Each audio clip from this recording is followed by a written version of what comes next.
আমরা যারা মধ্যবয়সী রয়েছি, মাঝবয়সী কিংবা বৃদ্ধ বয়সে যারা রয়েছি, আমরা অনেক দোয়া কালাম আমরা জানি না। মাসালা মাসাইল অনেক ক্ষেত্রে আমরা অনেক কিছুই জানি না।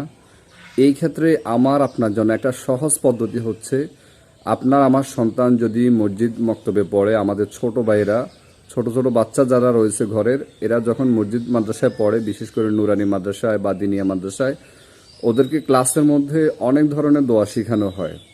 আপনি যদি কোনো আলেম থেকে জানতে ইতস্ত করেন, লজ্জাবোধ করেন বয়সের কারণে, তাহলে আপনার সন্তান থেকে আপনি মূলত এই দোয়াগুলো শিখতে পারেন। যেমন ছোট বাচ্চাদেরকে মসজিদে প্রবেশের দোয়া, বের হওয়ার দোয়া, খাবারের পূর্বের দোয়া, খাবারের মাঝখানে বা খাবার শেষের দোয়াগুলো শেখানো হয়।